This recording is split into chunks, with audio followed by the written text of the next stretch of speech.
Together with Earle Sports Bets. Yeah, the twins, they be checking in. Stacking up, green is the scene that you're stepping in. Winning is a trend, and we stay making dollars. Nerd talk with the sports bet scholars. Yeah. It's R.I.P. to the bookies. R.I.P. to the bookies. R.I.P. to the bookies. R.I.P. to the bookies.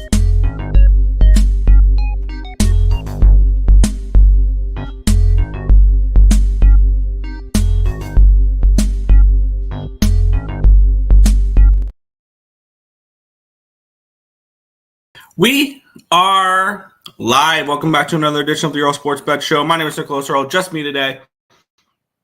We have a monster card to go over. We have 15 games in the MLB. We have 13 in the NHL. We have some Final Four action. We get 5 games in the NBA. We have a lot to go over, and so we're gonna not waste too much time here. Quick recap over yesterday, and then we'll get into the chat, and then we'll get into today's games. It was, I believe, a break-even day. Yeah, down 0.1 units, so it was whatever type of day. NBA was strong. I only played 4 things in the NBA, doubled up, and I was 1 point away from a complete sweep in the NBA. Had the Celtics first half, the Celtics full game. That's just backing the Celtics off of an embarrassing loss. I felt like that was a pretty simple spot to do that. The Spurs plus 13 get the job done. I also had their team total over 113.5. They finished at 113. That was annoying, but it is what it is. 3-1 in the NBA. In the NHL, went 1-2. Got the Detroit Red Wings. That was a nice little winner there, plus 165 over the Carolina Hurricanes. And then I doubled up on the Wild, which was the mistake there. The Islanders beat the Wild 3-1. Minnesota plus 105, loser. Minnesota team total over, loser. I think I've won once fading the Islanders this year, and that was against the Rangers. But and then in baseball, it was a slight down day in baseball, which is annoying because baseball is where I want to make my and that's supposed to be my best sport. And a lot of my favorite spots came through yesterday. I said the Cubs were the best bet on the board yesterday. They take care of business 3-1 over the Chicago Cubs. Under 8 in that Yankee game was annoying because Mitch Keller just forgot how to pitch, and that's always fun. And I also had the Phillies. Phillies got the job done against the Los Angeles Dodgers there. Marlins team total under 2.5 was an easy winner. The Braves shut him out. But even though the Braves shut out the Marlins, they scored 5 runs in the bottom of the 8th for me to lose the under 7.5. That was the difference between a winning day and a losing day yesterday for me, was that 5-run 8th inning. And if I would have just taken the first 5 under rather than the full game under, I would have won. Happens. It was frustrating. That game was cruising under until the Braves put up 5 runs in the bottom of the 8th. First 5 overs continued to be money in Baltimore games. 3-2 at the end of 5. They really put that at a 4. That first 5 total. And then a bad end to the day. Actually, I forgot that White Sox Tigers under was a bad loser. My unders were bad yesterday. Under 8, Cleveland, LA, loser. Tampa Bay money line, loser. I'm still going to bet unders. Unders are still my favorite thing to bet in baseball, and I will continue to bet unders in baseball. Bad days do not discourage me from that. And also the Tampa Bay Rays did not get the job done, but definitely discouraging going 0-4 on my unders yesterday. With the Yankee game, the Braves game, the Angels game, and the Tigers game. So there's that. There's definitely a couple spots that I really like on this MLB card that I can't wait to break down, including a spot I probably know I'm going to double up on because there's a specific pitcher I'm looking to fade that I look forward to fading today.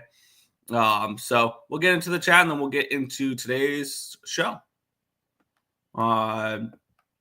Early bird gets the worm.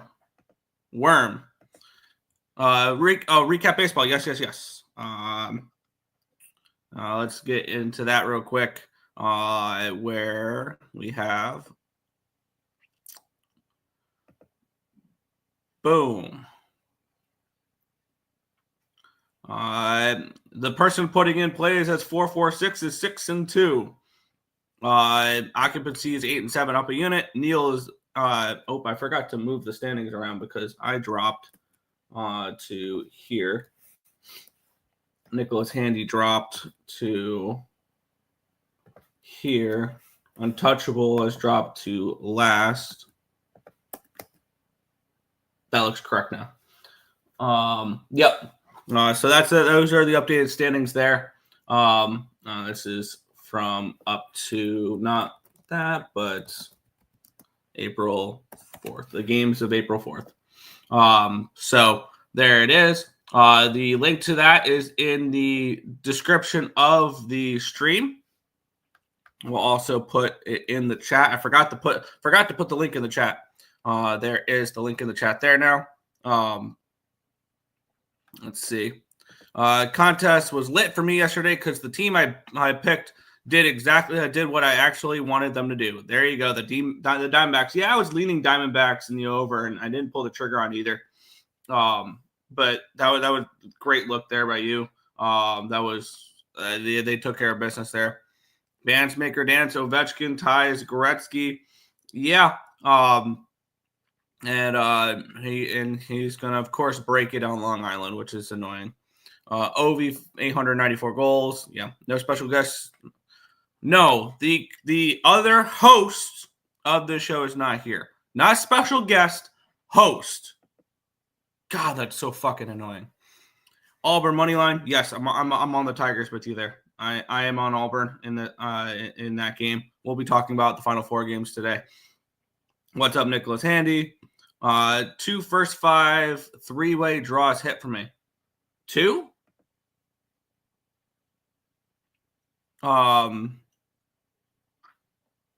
Did I miss the second one? The Angels one did not hit. The only one that hit was the Rockies one for you. Unless you're talking about it. I don't know which one you're talking about. The Angels one was 4-2 at the end of 5, if I remember right. Please let me know. Huge shout out here at Coyote becoming a member for 3 months. Thank you guys for making betting more enjoyable for us with shows every day and contests that make the chat feel involved. Yes, I want to continue with contests. I really, really do because I love the competition. I love everything along those lines. Baseball is still early, but yes, thank you very much for becoming a member for 3 months for the Earle Sports Bets channel. It's still early. Yes, it is. Yo, what's up? What's good, ISX? Cubs versus Cubs. Cubs versus Padres. Cubs versus Padres. Didn't you get my late play? It hit big plus money. Did I miss that? It was there. It was 1-0 Cleveland, 1-1, 2-1, 4-2, 4-4. I miscounted that one. Yes, you're right. It was 4-4 at the end of 5. My bad. Yes, I accidentally marked that a loser. That's a little bit different now. My bad. I read that wrong. I thought they did that in the 6th. So yeah, up 4.6 units. So that's a 5.6 unit swing there. Give me 2 seconds because I need to take away a loss or take away a loss, add a win, and take away the negative there, and then add 4.6. So you are at 2.58. My bad. I read that one wrong. So you are now, because of that, in second place. You are in second place. I apologize about that one there. Watch Nick take Ovi anytime goal against his Islanders, so he won't score. Low key, kind of want to. I kind of think wouldn't hate that, but yeah. Wait, the Cubs have 2 teams in the MLB since when? Since I made it up. Unders coming in heavy today. I hope so. I do have a couple over circled. One of them is an obvious one, and it is the Baltimore first 5 over because I just continuously bet those. The other one's just a team total over, and it's a first 5 team total over with Philly. Those are 2 overs I'm looking at, and we'll go from there. I swept the early board in the MLB. There you go. Did well in the early games. Baltimore hurt me. I did have Kerry Carpenter, though. Saw that happening. Yes. Except Louis Poppies. Yeah, maybe the Padres get it back today, but who knows? I swept my contest picks. Hell yeah, love to see it. The untouchable fall off has to be studied. Yeah, it's simple. Nerfies are not hitting. Yes. There's the link for it. Yes, I have. No, I saw that one. I marked it a loss instead of a win because I thought it was 4-2 at the end of 5. I misread it. It was 4-4 at the end of 5. I thought they scored the 2 in the. Yep. There you go. What's up, my guys? Let's get it. Let's cash today. Hit the like button, people. So some appreciation, subscribe, and share. Timmy, you know the rest of the saying, my dog. And yes, Nick, it is MLB and hockey. You know it, MLB and hockey. We're hyped for Major League Baseball. It hit, yes. Say the saying right. I did say the saying right. 4-4. Indians tied it up in the 5th. There you go. Warriors money line. Golden State first quarter, first half, full game by double digits. Trifecta. Cash them all and seeing who's the best in the West last night. Golden State to the finals. Sure. All good. We will get into today's card. And we'll get it started in Major League Baseball. This game, first pitch is in about, 2.5 hours.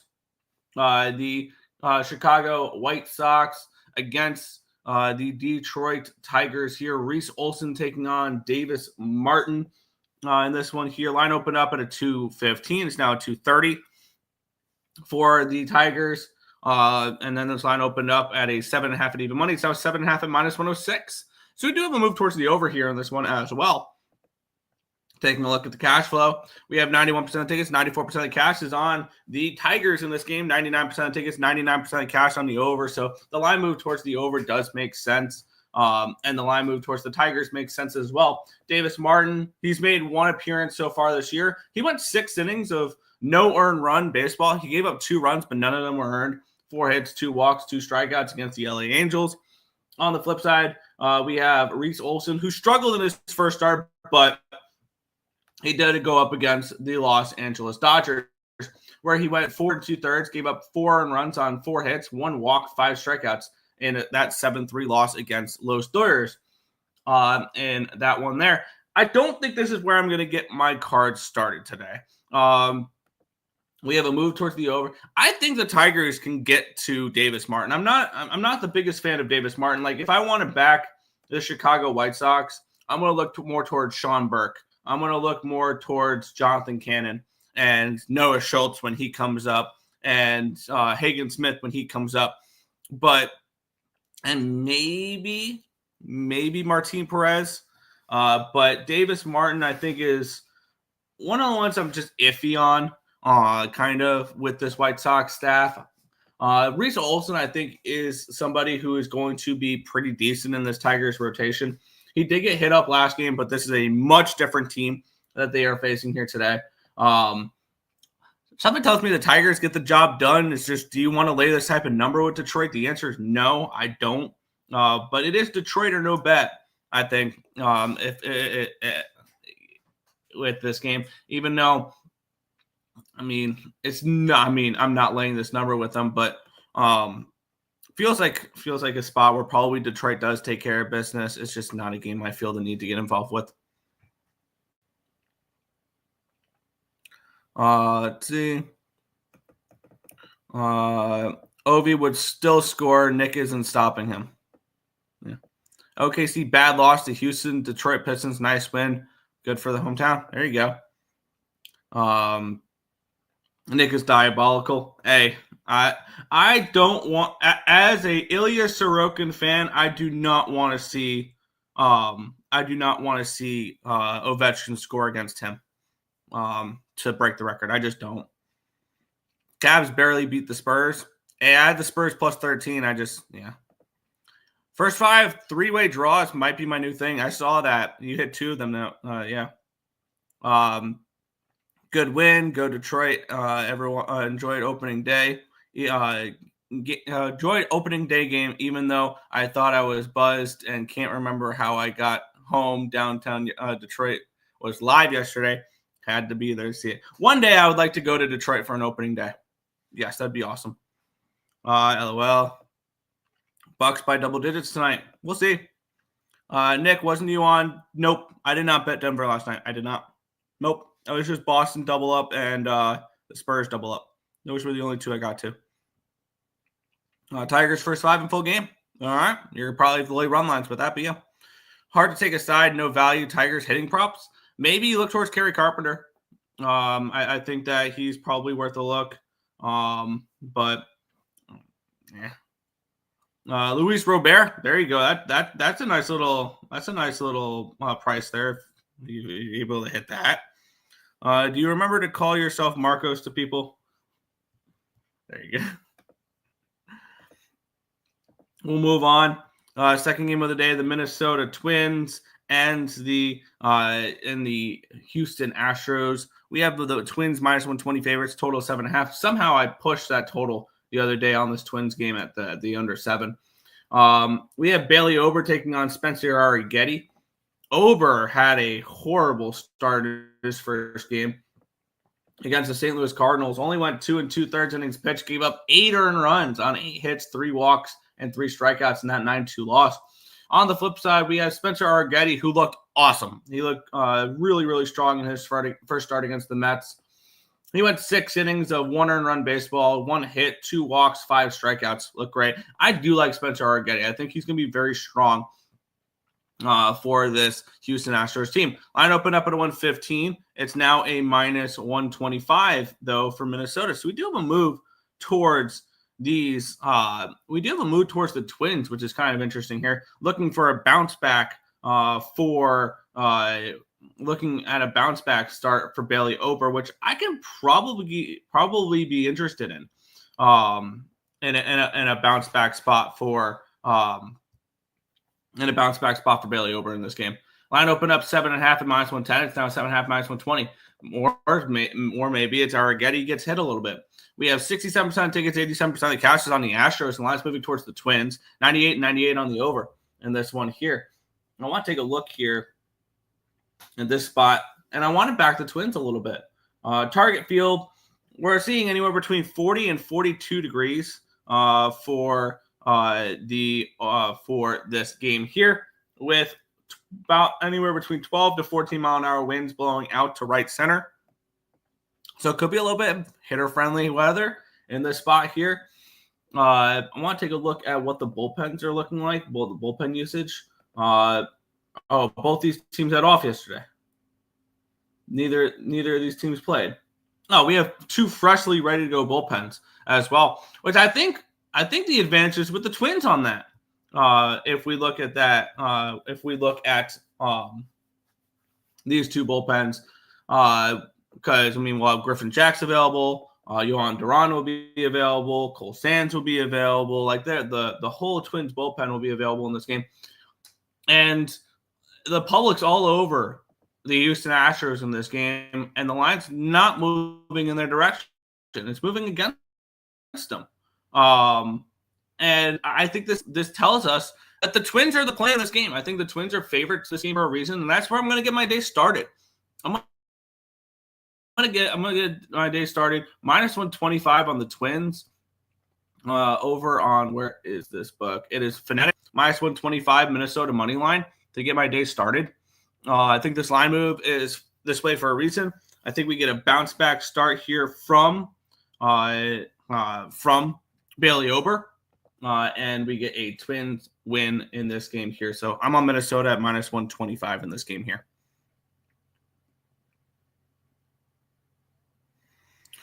Let's see. Rob, what are we doing here? I like Arrighetti. Yeah, I am a fan of Arrighetti. I am a fan of Spencer Arrighetti. I just think this is a good bounce back spot for I think this is a good bounce back spot for the Twins. Twins run line. Take that Astros hat off. Fair. Or take that Astros hat out. Yeah. First 5 under 4. That's not a bad look either. If you do expect a bounce back and you think Arrighetti pitches well as well. We'll move on to what was my favorite bet, what was my best bet yesterday, which was the Chicago Cubs And now we get them here minus 115 with a total of 7 in this game. Taking a look at the line history here between Matthew Boyd and Nick Pivetta. Line opened up at a 120. It's now a 115. So we do have a move towards the Cubbies in this game here. Line opened up at a 7 at plus money. It's now 7 at minus 105. So we have a move towards the over here as well. 98% tickets, 99% cash on the over. Makes sense that the line is moving towards that over. And then we have 64% tickets and 79% cash is on the Padres. And the line's moving slightly towards the Padres in this game here. Taking a look at the pitching matchup here, we have new Padre Nick Pivetta versus new Cub Matthew Boyd. Pivetta in his first start was solid. Went 7 innings of one-hit baseball against the Atlanta Braves. Struck out 4. Looked good in that 5-0 win for Atlanta. On the other side, Matthew Boyd looked good in his first start as well.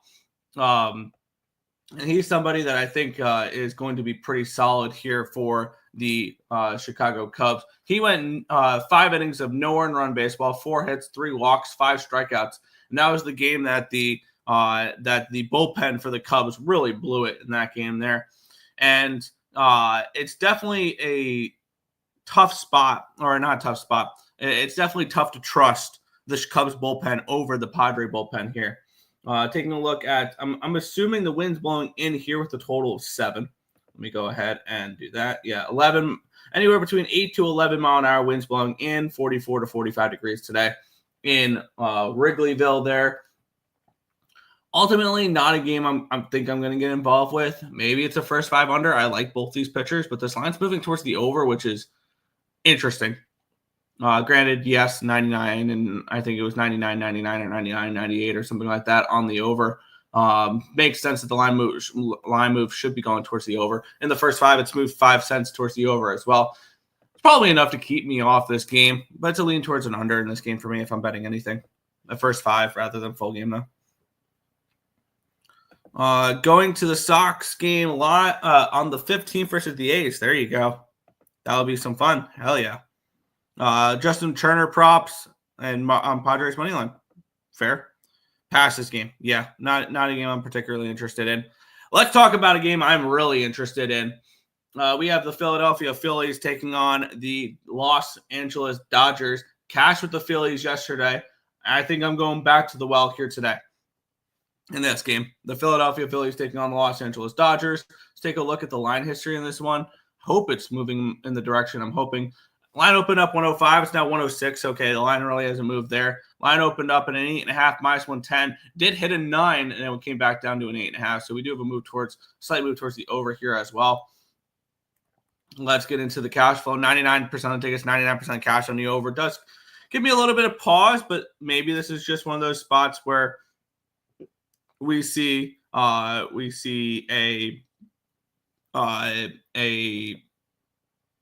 99, that's, but we are seeing a move towards the over.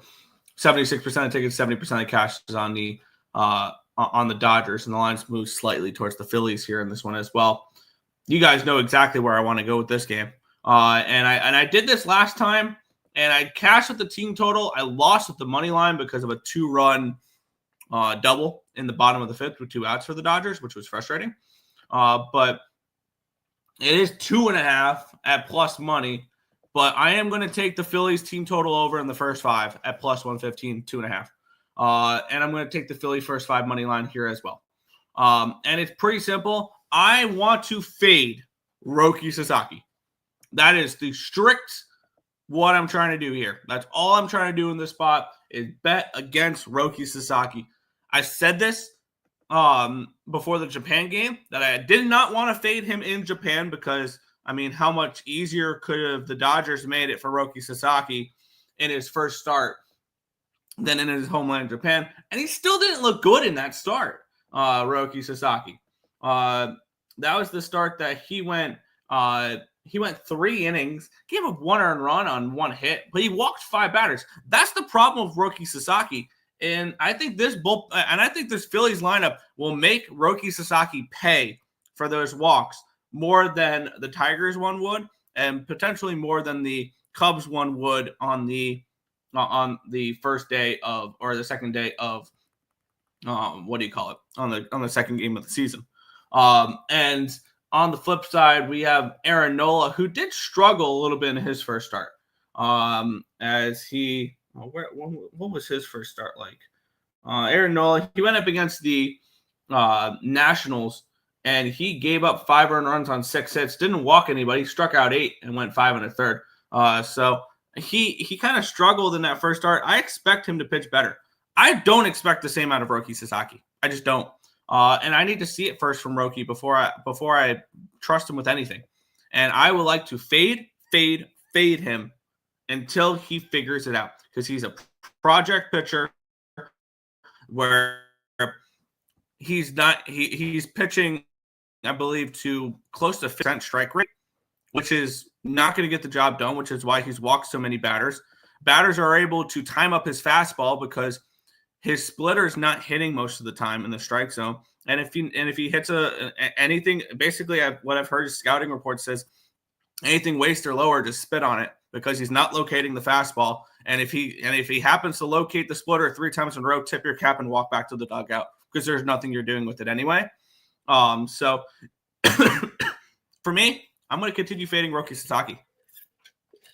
And I'm going to do it first 5 team total over and first 5 money line with the Phillies, because I want to strictly only do Sasaki in this one here with the fade, because that Dodger bullpen's still insane. And it wouldn't shock me if the Dodgers came back and won this game. But I do think the Phillies are getting 3 runs off of Roki Sasaki. Boyd's first start. Remember him in Detroit? Yeah. Phillies money line. Love it. Phillies are no joke. Nola bounce back. Phillies first 5. LA has the fresher bullpen. Absolutely. Phillies give me 3-4 runs in the first 5 innings, win the first 5, and I'm happy. Maybe there are some runs today. I could definitely see that in that game. We'll keep it going, though. The Arizona Diamondbacks taking on the Washington Nationals, -130 for the Diamondbacks on the road, total of 9 in this game. Pissed I didn't just take the public play yesterday and took the Diamondbacks, honestly. Line opened up at a 130, it's down to a 128. Line opened up at an 8.5, it's down 9, so we do have a move towards an over.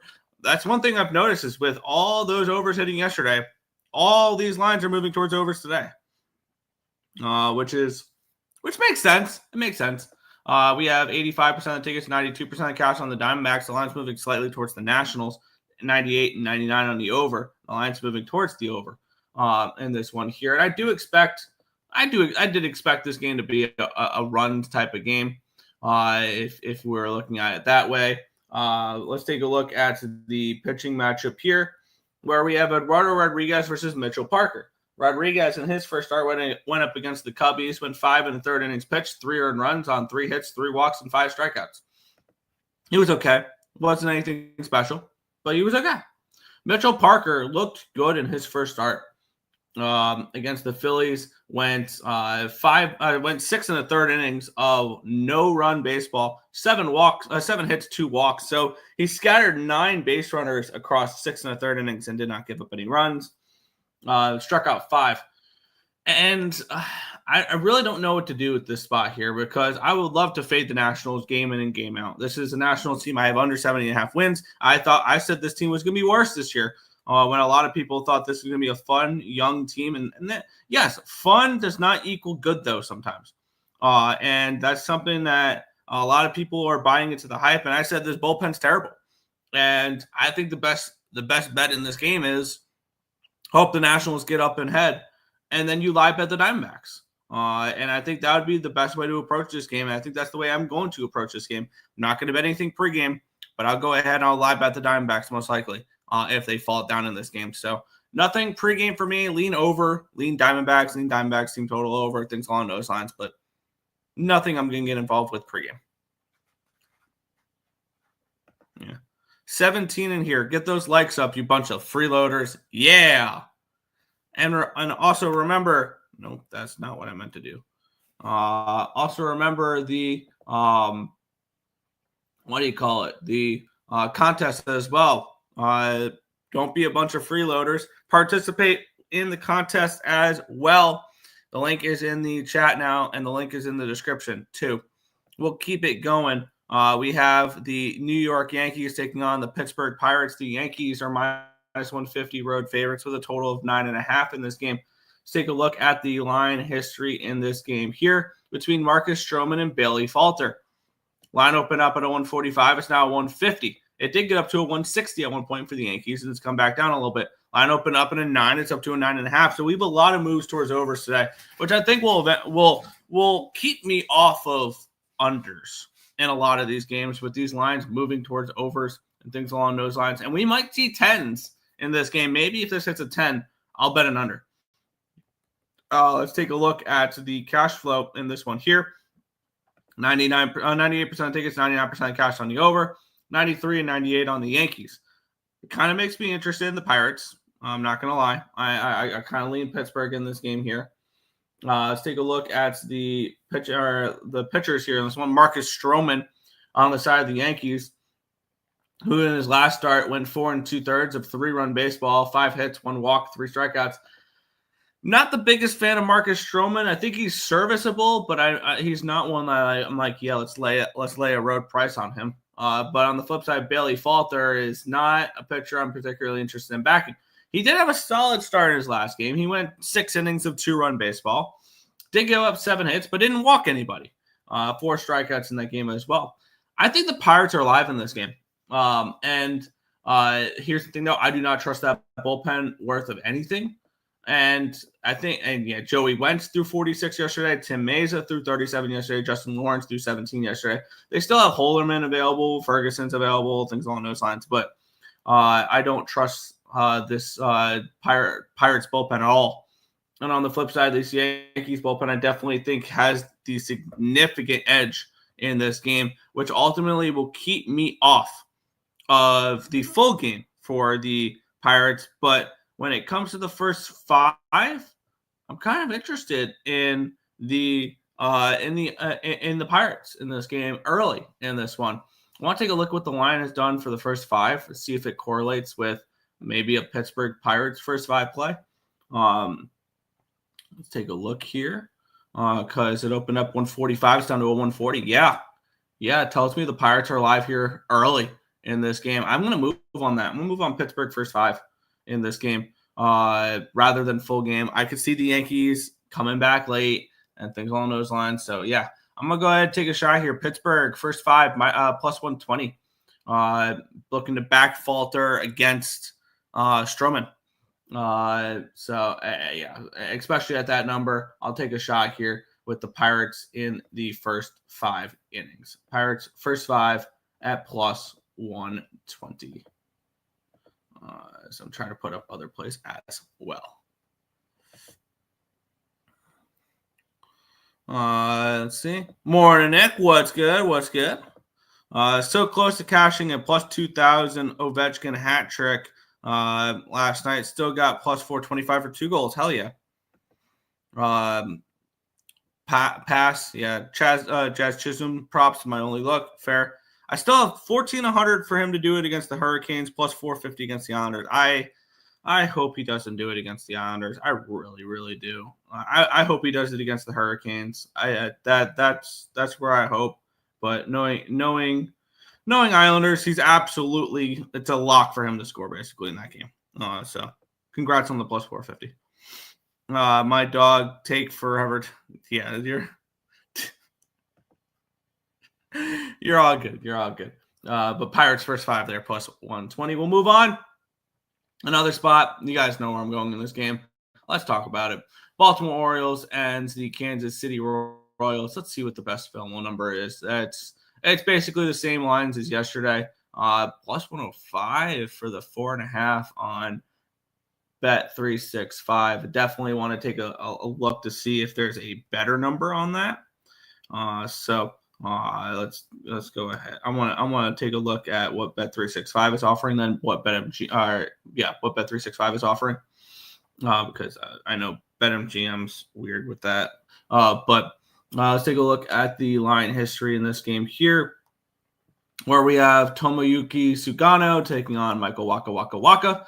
Line opened up at a minus 115 for Kansas City. It's now a minus 113. Line opened up at an 8.5. It's now down to an 8. How is this line moving towards an under with what the with what the Orioles have done.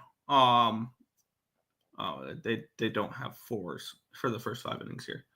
It was BetMGM that I bet the under in yesterday there. I don't understand this move towards the under at all. I don't trust Tomoyuki Sugano and Michael Wacha. Maybe Wacha pitches well today. 99 and 97 on the over, 55 and 50 on the Royals. If this isn't a play that I've just been like almost blindly riding, I would not be interested in this one here as much. First 5 over 4 is -140. So yeah, I'm going to take the +105 for the first 5 over 4.5. Seeing that this has just been something I've been riding for a while now. I don't get the move towards the under in this game. I really, really don't. Let's take a look at the pitchers here in this one, where we had Tomoyuki Sugano, who is the epitome of why I like first 5 overs in Baltimore games. He's 5 innings of 3-run baseball. And he gave us 5 runs of 4 innings of 2-run baseball in his last game, 2 earned runs on 4 hits, 2 walks, 1 strikeout. I think he can get hit against this Royals team. And on the flip side, Michael Wacha, I think definitely can get hit by this Orioles team. Last game, he pitched against the Guardians, gave up 1 earned run in 4 innings pitched, 2 strikeouts, 4 hits, 4 walks. So he had 8 runners across 4 innings and only gave up 1 earned run. Yeah, I don't believe that for a second, that he is going to just continue to do that. And I think this is another good spot where we have a first 5 over in a Baltimore Orioles game. So yes, I'm going to continue backing my first 5 overs here in Orioles games. First 5 over 4.5 +105 over on Bet365 for me in this game here. Just going to continue to back these first 5 overs in Baltimore.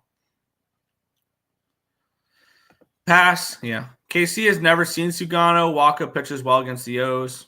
Fair. Mullins and Mounty are the only 2 that hit Wacha well. Yeah. Geez, from first to dead last in the contest. Nerfies have been trashed this week. So many brutal losses. A walk and a fielder error yesterday to lose a few. Ouch. Yeah, I saw that. I've seen you just continue to get kind of just beat up on these on those Nerfies. They'll turn around, but damn. Yeah, it's been a fall from grace there for you. Wacha. You're good. We'll move on though. We had the Boston Red Sox taking on the St. Louis Cardinals. I saw so many people on the Cardinals yesterday, and that play was blown up before it even started. -125 for the Red Sox, total of 9 in this game. Taking a look at the line history in this one here, where we have good old Richard Dick Fitz taking on Andre Palante. Line opened up -120 for the Red Sox. It's now -123. And then we have this line opening up at a 9, -115. It's now a 9 at -103. So we do have a move towards the under here in this game as well, which is interesting with 99 and 99 on the over, 70 and 74 on the Red Sox. I guess the line moving towards the Red Sox makes sense slightly with that. And the line move towards the under does not make sense with all the money coming in on the over. In his first start, Richard Fitz went 6 innings of 3-run baseball, 6 hits, no walks, 4 strikeouts. You like to see the no walks there. I don't like backing unders with pitchers that like to give away runners and things along those lines with walks. Andre Palante made his season debut against the Minnesota Twins. He was opposite of Bailey Ober in that game. 2 earned runs on 4 hits, 2 walks, 3 strikeouts, and 5 innings pitched. He looked good. And I kind of expect good from both these pitchers, especially with this total at a 9. I mean, I think that total is a little high in this spot. And I want to take a look at what real quick at what the weather looks like in this game and what to expect from what do you call it? Oh, wow. There's a good chance of rain in this game, and it looks like anywhere between 39 and 40 degrees. This looks like beautiful under weather. The question is, does the game get played? Is the question. And how long does the pitchers survive in this game? in this spot. But weather-wise, this is beautiful weather if you want the under in this game. I absolutely believe that. I lean under 9. I just don't know if this game's going to get played, which who knows if it does or not. But for me, I would lean towards I lean towards the over, or the under in this game. My bad. I was just typing it over for one of my putting up a play on Cap Protect with that Philly team total. But I lean under in this game. I think the weather plays really strong for an under. I just don't think this game gets played. And I don't really want a full game under if it's going to be an inning or two and then rain delay and then bullpen the whole game. And I don't really want to count on that for a full game under. So it's a pass for me with a slight lean towards the under.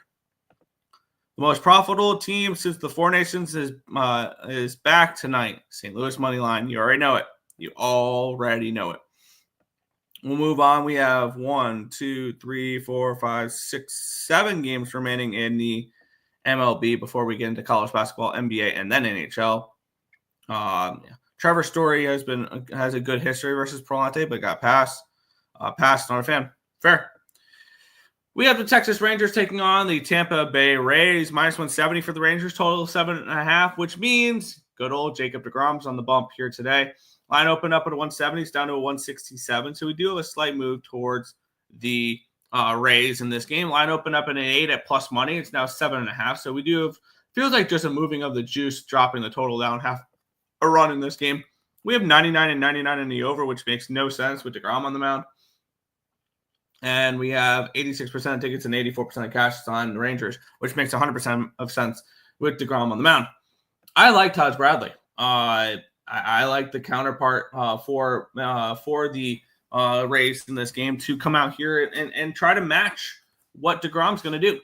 In his first start, Taj Bradley went 6 innings, gave up 2 earned runs on 5 hits, no walks, and 7 strikeouts against the Colorado Rockies. In deGrom's first start back, he looked good. And it was so nice to see deGrom back on the mound looking good again. I cashed the under. I believe it was the first 5 under I cashed in that game. And he went 5 innings. He did exactly what he needed to do. 5 innings of shutout baseball, 2 hits, 2 walks, 6 strikeouts. Looks solid. And I think that we're going to see more of that from Jacob deGrom this year. And I want to take a look at what the bullpens look like here, see if this is a first 5 or a full game under, because I'm betting the under in this game. I just got to figure out whether or not we have a fully rested and ready to go Rays bullpen. The only one that threw yesterday was Hunter Biggie. Other than that, everybody's been off for 2 days, so we have a fresh, ready to go bullpen there for the Rays. For the Rangers, they used a little bit, but I mean, nothing crazy. Luke Jackson threw 11, Chris Martin threw 11, and Robert Garcia threw 12, Sean Armstrong threw 27. But other than that, I mean, they have those guys can go again today. Other than maybe Sean Armstrong, I think this is a full game under. I think deGrom comes out here and shoves. I think Taj Bradley comes out here, looks good. To match what deGrom does, I'm getting 7.5 -105 over on Bet365. I'm gonna go ahead and lock that in real quick. Under 7.5 here in this game for me with the Rangers and the Rays. I really like this game too. I really like both these pitchers that come out here and look good in this spot. And I think this is going to be a fun game to watch if you like pitching, because I look forward to seeing deGrom pitch again. And he is someone, even though it didn't end the best in New York, I want to see him healthy. I want to see him pitching because it's good for the sport of baseball. It's just like Mike Trout. When those two are healthy, that is the best thing for the sport of baseball. And we're gonna relearn that deGrom is the best pitcher in baseball when healthy. Pretty plain and simple. So I'll go ahead. I'll back deGrom here in the form of an under 7.5. Full game -105. Let's go back to the chat. Of this card. Yeah. Will we see a card later? We should. I got to remember. All right. See you. Yep. Love it. Morning, Brad. What's going on? Doing good.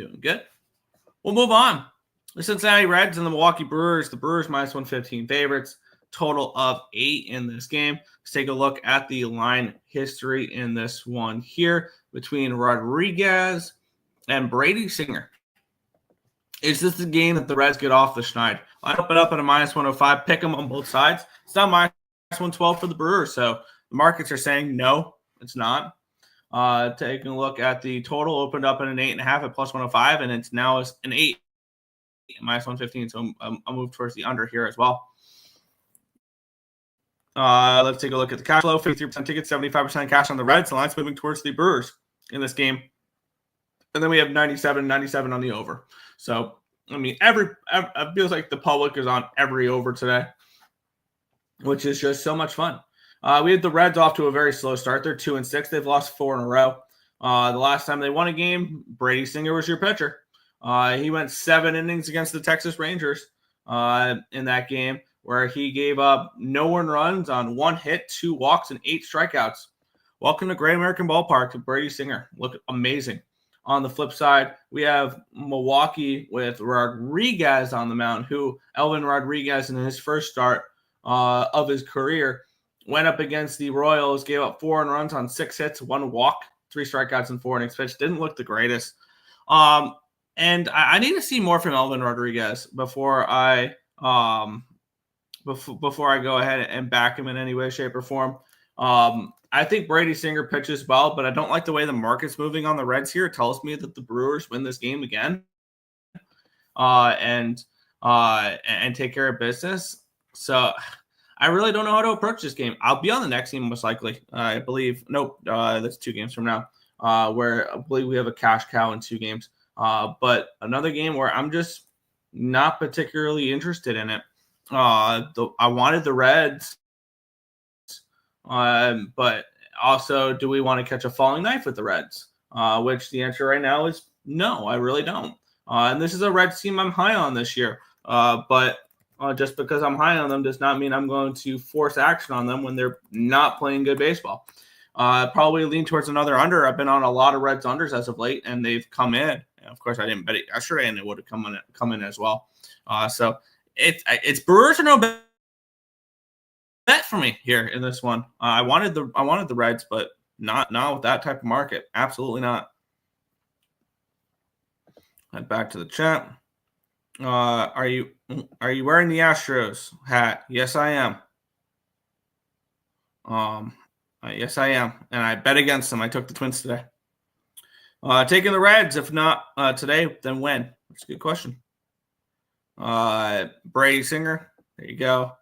Reds money line. Did you get to the Astro? Yes, we've talked about the Astros game. I'm on Twins money line. Let's move on. We have the Toronto Blue Jays taking on the New York Mets. The Mets minus 120 favorites with a total 7.5 in this game. Taking a look at the line history in this one here. Between Griffin Canning and Chris Bassett. Line open up 125. It's 123, so we have a slight move towards the Blue Jays. Line open up at an 8 at minus 110. It's now 7.5 at minus 120. You move towards the under here as well. We have 87% of tickets, 85% of cash is on the over in this game. The line's moving down, 71% of tickets, 69% of cash is on the Mets in this one. The line's moving slightly towards the Blue Jays in this one here. Chris Bassett taking on Griffin Canning. I want to take a look at this a little bit because I'm kind of interested in an under in this game. The Mets have been a pretty strong under team this year because their pitching staff has been one of the best in baseball. They're coming in off of that 5-0 win. McGill looked awesome. Griffin Canning in his first start went 5 2/3, gave up 2 earned runs on 4 hits, 4 walks in that game, 4 strikeouts. Unfortunately got the loss because he was left in a batter too late. And they allowed him to face Jordan for a 3rd time. On the flip side, Chris Bassett coming in off of a really solid start in his first game. He went 6 innings, gave up 1 earned run on 8 hits, 2 walks, 7 strikeouts. This Mets bullpen has been one of the best in baseball, so I would lean towards a full game under in this one here. I want to take a look at the availability of the bullpen here in this one. As we saw Max Kranick throw 2 innings. He threw 30 pitches yesterday. AJ Minter threw 19. He probably will be available, but I mean, Reed Garrett's available. Edwin Diaz is available. Budo, Stanek, Young, Brazaban. They have basically, other than Kranick, have a full bullpen ready to go. And on the flip side, the Blue Jays, I felt like they went through a little bit of bullpen. Jake Barnes and Yariel Rodriguez were the only ones that really threw. Mason Flaherty threw 3 pitches as well, but they'll have basically their full echelon of pitchers as well. I'm going to be on this under 7.5. I'm going to add that to my card here. Under 7.5 in this Mets and Jays game. It's even money over on Bet365. I'll go ahead, sign me up here. Mets, Jays, under 7.5 at even money in this one.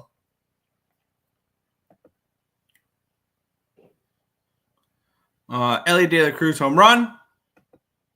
Knicks, we'll be talking NBA in a little bit here. And then Knicks money line plus 115. Or Jays money line plus 115. The market suggests that that's probably the play. I think the under is the better play because I like Griffin Canning and I would like to back Griffin Canning, which you said that last year and it sounds weird, but I think he's a different pitcher this year. I do. But we have the Atlanta Braves taking on the Miami Marlins. The Braves minus 230 favorites with a total of 8.5 in this game. Taking a look at the pitching matchup here, we have AJ Smith-Shawver taking on Cal Quantrill in this game. We saw the Braves finally get right last game. And this is a cash cow play. Line opened up at a 220. It's now 243 for Atlanta. Line opened up at an 8, minus 120. It's now an 8.5, minus 113. So you can go ahead and throw the cow emojis next to the Atlanta Braves today because they are a cash cow play. You have a public favorite, a home favorite of 180 to 280 with a total at least 8.5, 8 or 8.5. I have to take a look back at what that exactly is. With the public coming in on them, 93% of tickets, 95% cash on the Braves. Line moving towards them. Everything correlates here. Moo.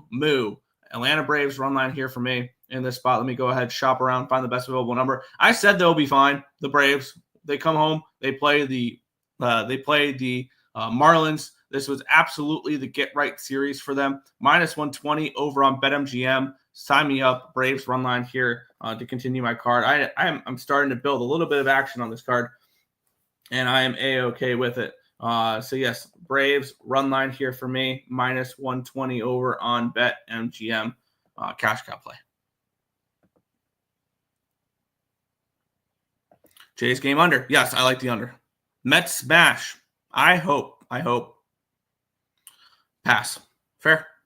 What a difference a few weeks make. Hudson went from plus 300 to minus 1,100 for the Calder. Wow. Not bad. We'll continue on. We have the Oakland Athletics taking on the Colorado Rockies. The Oakland Athletics minus 115 favorites with a total of 9 in this game here at Coors Field, where we have JP Sears taking on German Marquez. Line opened up at a 9. It's now a 9.5, so another half run line movement towards an over. Line opened up at a minus 110. It's now a minus 116. So move towards Oakland here as well. Taking a look at the cash flow in this one here, where we have 68% of tickets and 75% of cash is on the Athletics. That makes sense. 60% of tickets, 72% of cash coming on the over. Also makes sense. The line has moved the way it has. Let's take a look at the pitching matchup here. JP Sears and German Marquez. Sears in his first start against the Mariners looked pretty good. He went 6 2/3, gave up 2 earned runs on 5 hits, 7 strikeouts, no walks. Love seeing that in pitchers. No walks. I do not want to see that walk crap. German Marquez on the flip side went 6 innings in his first start. Gave up no earned runs on 4 hits, no walks, and 4 strikeouts in those 6 innings. The bullpen really messed it up there for Marquez. So both pitchers coming in off of nice starts where they gave up no walks. Love to see that. The line moving towards the over, though, it's interesting. Now, granted, yes, the public is actually not all over the over in this one. 60% of the tickets and 72% of cash is on the over. We generally see Coors Field games where the public's not as much on these overs because they're generally higher. I want to take a look what this first 5 total is because I don't trust either of these bullpens. But I want JP Sears and I want German Marquez unders. Line open up at a 4.5, juice towards the over. Now it's a 5. So it looks like they just adjust. They really just adjusted the juice because it's juice towards the under now there for for the first 5. Looking at the weather in this one here, we all know Coors Field is the best hitter's ballpark. Wind is blowing in, but only around 4 to 6 miles an hour, so it's nothing significant there. I think ultimately the line moving towards the over is enough to keep me off of the under in this spot. The line moving up a half a run tells me that they do expect runs in this game. Seeing a first 5 under at 4.5 in a Coors Field game is kind of interesting. But for me in this game, it'll be a stay off spot, but I lean first 5 under. First 5 under 5 minus 125 would be my lean over on Bovada, but I'm not going to force action on this game. I hate to say it, but overrated Devils today. I was leaning the opposite way. I was leaning towards the Rangers, but we'll talk about it. Rockies game, first 5 3-way draw. That's a good way of going at unders as well. These draws, I feel like, are a good way of going after first 5 unders, because if the first 5 stays under, there's a good chance to draw a hit. But we'll continue on. Seattle Mariners and the San Francisco Giants. Second to last game on the MLB card.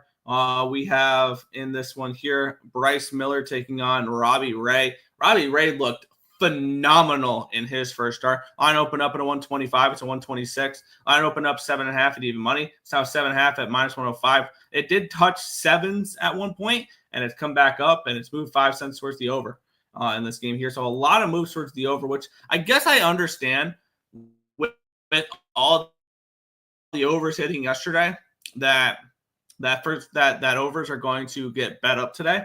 99 and 99 on the over, 78 and 62 on the Giants. So the public on the Giants here in this one, line really not moving too much there. Robbie Ray looked absolutely untouchable in his last game, if I remember right, against the Cincinnati Reds. He went 5 1/3 innings pitched. I believe the first 5 were perfect before that last inning where he gave up 3 earned runs, 3 hits, 1 walk, 4 strikeouts. So his numbers overall for that game did not look nearly as good as the way he did pitch. On the other side, Bryce Miller, in his first start, he went, 5 2/3 innings pitched. Gave up 3 earned runs on 6 hits, 2 walks, and 5 2/3 innings pitched, 4 strikeouts. Ultimately, do we want to fade Robbie Ray off of what was, I believe, 5 perfect innings in his previous start on his first start of the year? I don't trust this Mariners team. I just don't. I think the Giants are a better overall team this year. And no, it's not because the Giants are 6-1 and the Mariners are 3-5. I'm just overall low on the Mariners. They don't hit enough for me. Their pitching's good at home. On the road, not as much. We saw yesterday it was a 10-9 baseball game. So just because the Mariners have a good staff does not mean that it's good on the road. And if I'm going to be backing unders in a Mariners game, I want it at T-Mobile Park. I just do. And granted, San Fran's a good pitcher's ballpark as well. And Verlander is going to learn that too. Verlander did not look good yesterday, though. But I think over the season, he's going to have decent home run splits too. But Robbie Ray is who's on the mound today. But for me, it's a lean Mariners and a lean under. But I just don't trust either right now. This one. Let's see. Jets and Habs today when you get there. Fair? Under 9.5. Yeah, I lean under 9.5 in that game. Braves -2. Don't mind it at all. What's good, Jake? Pass. See a lot of under games today. Me too, except for I have not pulled the trigger on a lot of them, though. I pulled the trigger on the Mets game under. I pulled the trigger on the Rays game under. Have I bet any other unders today? I feel like it was just those 2 so far. Because I'm on a couple overs early. Yeah, it's just those 2 unders so far. I'm also on team total over. First 5 with the Phillies and the first 5 over as well. Geez, Carolina's a big-ass fave. Although maybe team total over regulation. Yeah, I wanted to back them against the Bruins, but we'll talk about it. I just don't know if I'm laying that number with the Hurricanes. Giants money line in the under 7. Fair. Last game on the card, we have the Cleveland Guardians taking on the LA Angels. We have the Guardians minus 155 favorites with a total of 8 in this one here. Tanner Bybee taking on Jack Kohanowitz in this one here. Line opened up at a 143. It's now 151. So we do have a move towards the Guardians. We have a line at opening up at 8 even money. It's now 8 minus 119. So a move towards the over, 99.99 on the over. Shocker. 79% tickets, 84% cash on the Guardians. I think Jack Kohanowitz is an interesting pitcher. I believe he's one of the young guys that was probably called up too early. 24 years old. I think he has potential. In his last start, he went 6 innings, gave up 2 earned runs on 4 hits, no walks, 4 strikeouts. I like this Kohanowitz kid. I do. And I think maybe next year he'll be on my rotation, which I put it out. And there's a couple pitchers that after looking at it, I'm like, why did I leave them off? Jack Kohanowitz, I feel like, is one of those pitchers that I feel like I left off my rotation.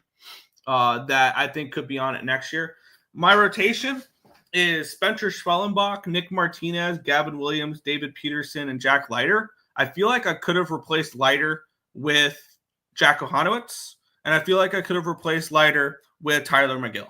I think McGill will be in my rotation soon. If I lose somebody in my rotation this year, it might be Nick Martinez.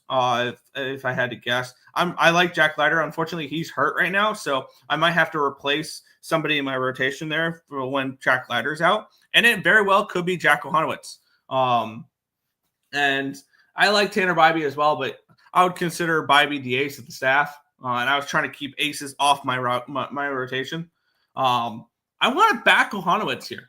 The question is how, and after that type of outburst of runs last game, I think the under is the play in this game. Now, I would like to probably eliminate Angels bullpen from this, and even the Guardians bullpen a little bit, because they ran through a lot of pitchers yesterday. Herron threw, Clase threw, Junis threw, Smith threw, Sewald threw, Gaddis threw. They went through a lot of arms yesterday. And I think that's enough for me to stay off of a full game with them. Caden Dana came in and threw 56 for the Angels yesterday. Reed Detmers threw 15, and Ryan Zeverhan threw 10. So they still have they still have Ben Joyce available, who hasn't thrown since Tuesday. Kenley Jansen hasn't thrown since Tuesday. Looks like Ryan Johnson's on the paternity list. Garrett McDaniels hasn't thrown since Tuesday. Brock Burke hasn't thrown since Wednesday. Ian Anderson hasn't thrown since Wednesday. So they have a pretty available bullpen here, but I want the bullpens excluded from this game. I just do. And I'm getting first 5 under 4.5 minus 125 in this game. I want to back Kohanowitz in this spot, and I think this is the best way to do it. And I think if do I really want to double up on Kohanowitz in this spot here, because I do like him. And this first 5 plus a half is minus 120. I'm going to move on both here in this spot here. Angels first 5 plus a half, and the first 5 under 4.5 at minus 4.5 minus 125. I'm going to look for Kohanowitz to give me 5 innings of 1 to 2 run baseball, and this game in this first 5 finishes 2-1, 2-2, or 3-1, something along those lines in favor of the Angels. So that's how I'm going to end my baseball card today, is with a double up on the Angels here on first 5 in the spot. First 5 plus a half for the Angels, minus 120, and the first 5 under 4.5 at minus 125. I love trying to thread the needles on some of these games like that, especially if I like a pitcher to shove, a specific pitcher to shove. Then I'll go ahead and move on it. So yes, Angels first 5 plus a half is minus 120 over on ESPN bets, plus 0.5 at minus 120. And then the first 5 under 4.5 is minus 125 over on Bet365. It's also minus 125 on ESPN bet as well. Head back to the chat. Obviously, the Bees are winning. Yeah. Angels first 5 under 4.5. Yes, I'm on that. Absolutely. And then Angels money line as well. Yep. I definitely think If you want to play the Angels, I don't hate that full game money line actually too. If you want to play the Angels because they have the more rested, ready to go bullpen. Overall, their bullpen is not better than the Cleveland Guardians. Let me stop there. They're not better, the bullpen, than the Guardians. However, they're the more rested bullpen. So there's that. We'll move on though. We'll make the transition from the diamond to the hardwood, where we have the Florida Gators taking on the Auburn Tigers. Let me switch over here where we have. Let me switch over to college basketball for the line history, for the cash flow as well, and for covers here. As we have the 401 seeds playing today. Whoop-de freaking do. We have the Auburn Tigers taking on the Florida Gators. As for the cash flow in this game, then we'll get into the line history. We have 54% of tickets, 74% of cash coming in on Auburn in this game, with the money line 29 and 46 on them. So the public is on the Florida money line, 78% of tickets, 72% of cash on the over. I fully understand why people like the over, 10 straight overs for the Florida Gators. On the flip side, though, Auburn, 5-5 over under in the last 10, including they've gone under in 3 of the 4 tournament games so far. And really, this is a spot where I feel like if you like Auburn, you like the under a little bit more. If you like Florida, you like the over a little bit more. Why? Because I feel like the better team dictates the pace. And getting Auburn at a dog price here in this spot, I'm on it. This line opened up at a 2.5, got to a 3, back to a 2.5, back to a 3, back to a 2.5. I was able to find a 3 over on Bovada for and it's 120. And I got plus 130 on the money line here as well for half a unit for Auburn. And I am on one dog and one favorite today. We'll talk about the favorite next game. But for me, I think Auburn wins this game outright. And I'm going to take a shot here, plus 3 and plus 130 for the team that was the number 1 overall team in the nation heading into this tournament. So, yes, I'm on the Tigers here. War Eagle plus 3, plus the 120, or plus the 130, my bad, in this game here. I'm on Auburn in this one. Auburn money line. This is a lean under. My champs, free shirt coming soon. There you go. I haven't even looked at the contest. I know I'm out of it. Even if Duke wins, I'm not, because I had Tennessee and I had Michigan State in my Final Four. And I had Auburn getting bounced by Louisville, which obviously did not happen. Let's take a look at, we'll take a quick look at this real quick too. I'm 10th in the bracket contest. Okay. So I am not winning it because one of my championship teams is out. And the only thing I can do is have Duke make it to win the championship. And I'm ranked. I have the lowest there. But let's take a look here at the standings. We had 3 people tied in first. This is a big day for those people, as we have Lefty's picks has 930. Untouchable's got 930, and Coyote's got 930. Coyote has Auburn as your national champion.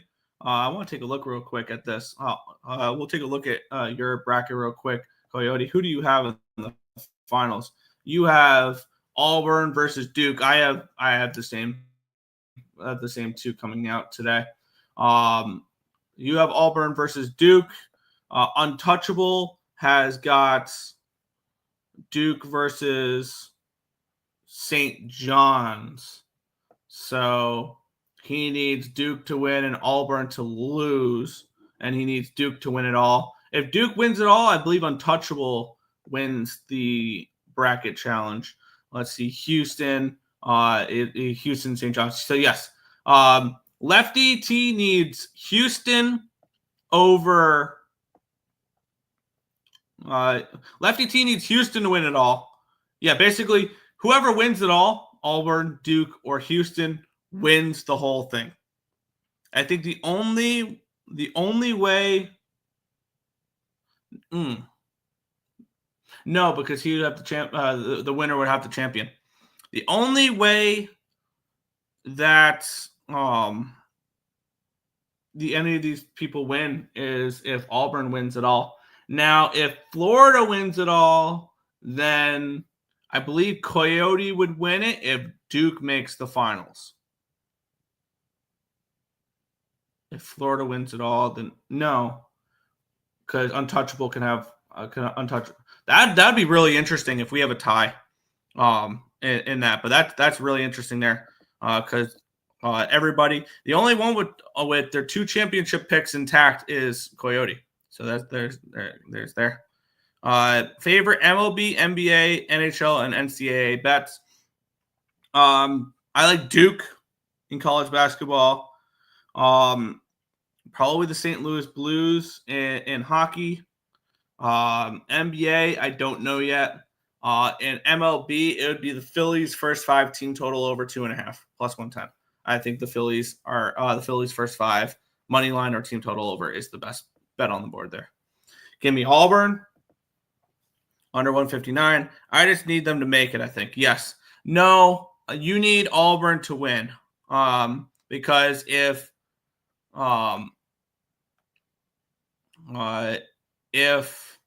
Auburn wins, or if Duke wins, then Untouchable wins it all. Because where Untouchable would lose in teams in the championship, they would gain in the actual champion pick. And let's see, last place is Destiny. Destiny finished last, then Tim, then Terry, then Alex B. Smith, and then Trey. I'm in 9th.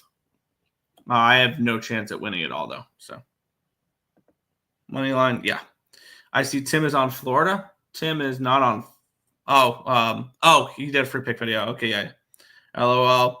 What? I'm still in contention for March Madness contest. I gave up after the first round. Yes, because you have Duke, and you're the top remaining person with Duke.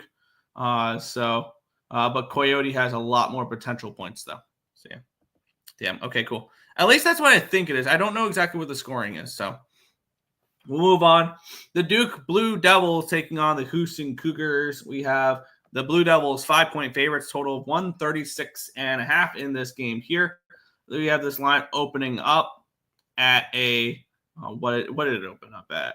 It opened up at Duke minus 4.5. It's now a 5. So we even moved towards the Blue Devils. Line opened up 136.5. It's still a 136.5.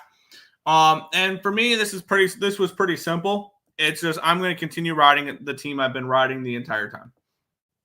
I'm on Duke. I'm on Duke minus 5 in this game here. I had them against Mount St. Mary's. They destroyed. They won and covered.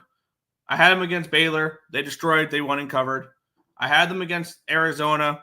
They should have covered. They put up 100 points. They win 193. I had them against Alabama. They destroyed. They won and covered. I think this Duke Blue Devils team is the best team in the nation. I think they end up cutting down the nets and winning the whole goddamn thing. I'm going to lay the 5 points here in this game with Duke. I believe this line is the way it is for a reason. 2 1 seeds, and it's a 5-point spread. Feels way, way too easy for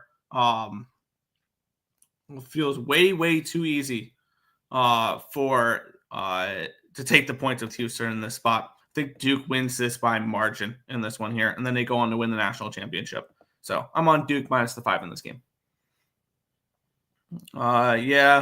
Me versus you, basically, unless Houston wins. Yeah. So maybe rooting against Duke here? Yes, you would be. I think you would. You rigged it. Yeah. But Duke minus 4.5. Auburn plus 530 tickets. It's going in now. There's no way Auburn's plus 530 to win the national championship. There's no way that's the number. Really? There's absolutely no chance Auburn is plus 530 to win the national championship.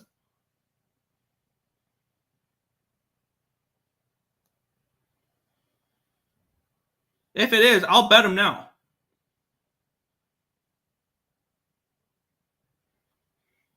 And I will basically have both sides of it. And I'll hope for Duke versus Auburn. That's nuts. 5 plus 550 on DraftKings. Duke is minus 110. Damn, I might be joining you on that. I might join you on Auburn to win the national championship at plus 550, and then have Duke and Auburn plus 550, plus 360, and just sit back and enjoy. Wow. I might have to join you on that one. Worst odds, yeah, plus 550. Do it. I think I'm going to join you after the show. I think I'm going to join you after the show on an Auburn national championship ticket. Yeah. Yeah. We'll move on, though, and we'll go to the association. Only 5 games in the association, which is nice.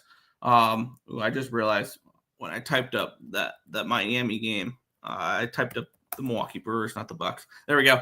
Atlanta Hawks and New York Knicks. The Knicks 4.5-point favorites in this game, total of 237. This line's dropped. It opened up at a 4. It's down to a 3.5. Line opened up 236. It's now 237. So we do have a move towards the over here as well. Let's take a look at the cash flow in this game as well, because I think this game has my attention a little bit. We have an Atlanta team that I think is playing for more right now. Line 61% of tickets, 58% of the cash is on the Knicks. The line's moving towards the Hawks, 70 and 65 on the money line as well. 82% of the tickets and 84% of the cash is on the over in this one as well. And taking a look, we have the New York Knicks are basically locked into their position because they currently are 8.5 games behind the Boston Celtics, but they're 2.5 games above the Indiana Pacers. The Knicks are going nowhere. They have nothing to play for, really. Other than, 2.5 games with 6 games to go. They play Atlanta, then they play Phoenix, Boston, Detroit, Cleveland, and Brooklyn. The Knicks to end the season. The Hawks here, I think this is Hawks. This is Hawks or no bet. Atlanta trying to fight off or trying to pass Orlando to have the home court advantage in the play-ins. That's still important because you don't want to play a road game in a road playing game and risk potentially also if they lose and Chicago wins, they're risking falling into ninth and playing 2 playing games. So this is a very motivated Hawks team for this matchup versus a Knicks team that this means nothing to. This game really means nothing. You're not going. I really don't think the Pacers catch them, and this should be a very desperate Hawks team that's now lost 2 games in a row. They did cover in their last game. On the flip side, this Knicks team, they're off of a blowout loss, but I think the Knicks are fine where they are. And if they do drop to the 4 seed, they still have home court advantage in the playoffs. So I don't know. And the difference between the 3 seed and the 4 seed is whether or not you play the Milwaukee Bucks or the Detroit Pistons, which I don't see much of a difference between the two. I think this is Hawks plus the points. And can I still get no, it's 3.5s everywhere. And it's a 3 over on Bovada. So that's continuing to drop there. Plus 3.5, minus 105 over on ESPN Bet. I'm going to sign up for that right now with the Atlanta Hawks. I'm going to get my NBA card started with that there. So Hawks plus the 3.5 in this game for me to get my NBA card started.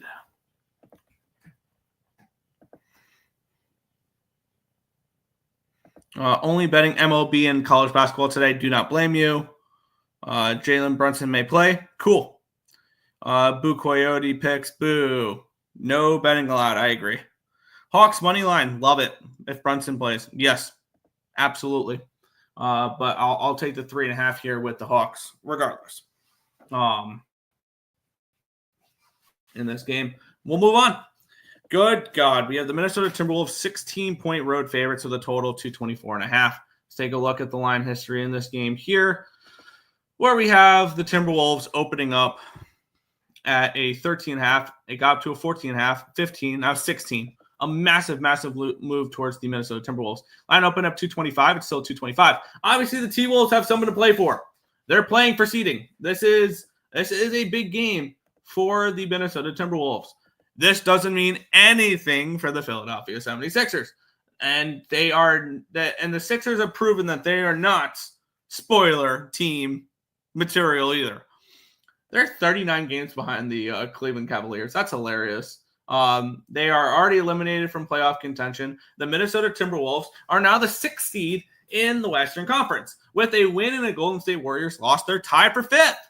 All of a sudden, this Timberwolves team is in a playoff spot. Also, this is very, very, very motivated because they're tied with the Clippers and the Grizzlies for the 6th, 7th, and 8th seed. So a win can keep them in the 6th spot. A loss would drop them into playing a road playing game.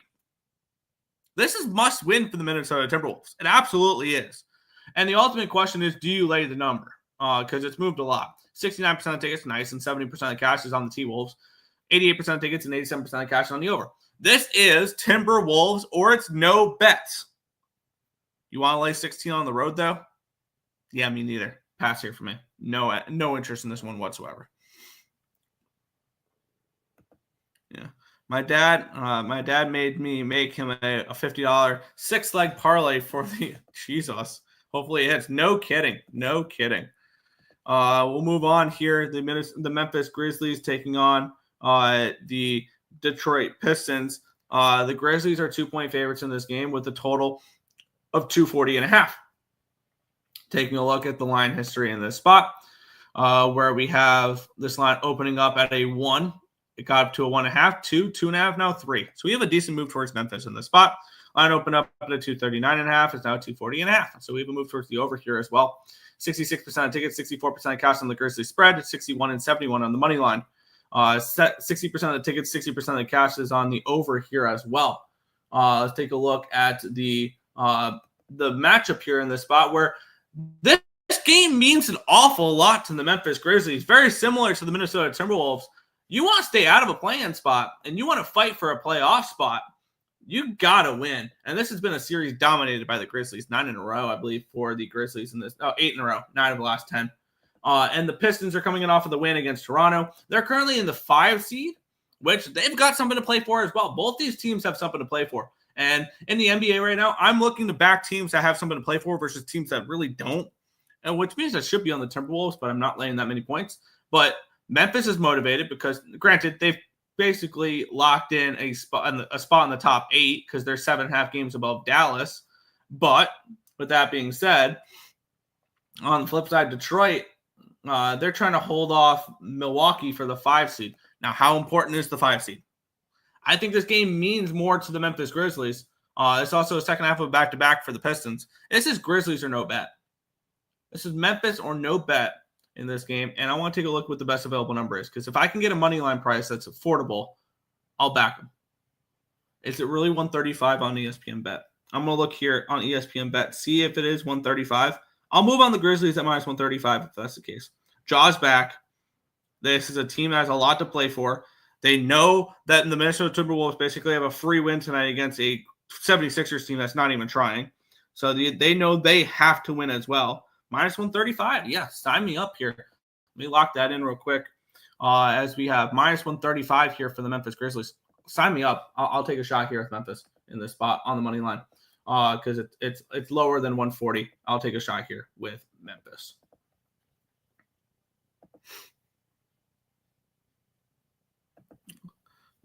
He's a big gambler. Yeah. Sabres Lightning over. I can see it. Johansson is in that. I have no interest in the Lightning now. Actually, I want to see where that line's moved real quick. Once we get to that. Once we get to hockey. Yeah, not a smart one. We'll smash Sixers team total under. Yeah, I could definitely see a Sixers team total under. We'll move on. Memphis Grizzlies, or not Memphis Grizzlies. That was the last game. Miami Heat, Milwaukee Bucks. Heat 1-point favorites in this game with a total of 214. This game matters to. The Heat's already locked up a spot. Does it really matter if they start the play-ins in Chicago or at home in Miami? I guess so. You don't want to play 2 road play-in games because that's basically a recipe to be eliminated. And this line opened up at a 2. It's now a -1 for Miami. And Milwaukee, they're fighting for the 5 seed. Who would you rather play, the Knicks or the Pacers? That's the ultimate question there. And even then, the Pacers could pass the Knicks still. So I don't see really a spot where Milwaukee's going to try. Line opened up 216.5. It's now down to 212.5. I think the dog to favorite line movement here for the Heat tells you there. 44% of tickets, 60% of cash is on the Heat here as well. I as much as I didn't want to force action on this card, I'm going to be on 3 plays in the NBA today because the Miami Heat are going to make my card here. Minus 115 over on Bet365. Sign me up. This is a Miami team that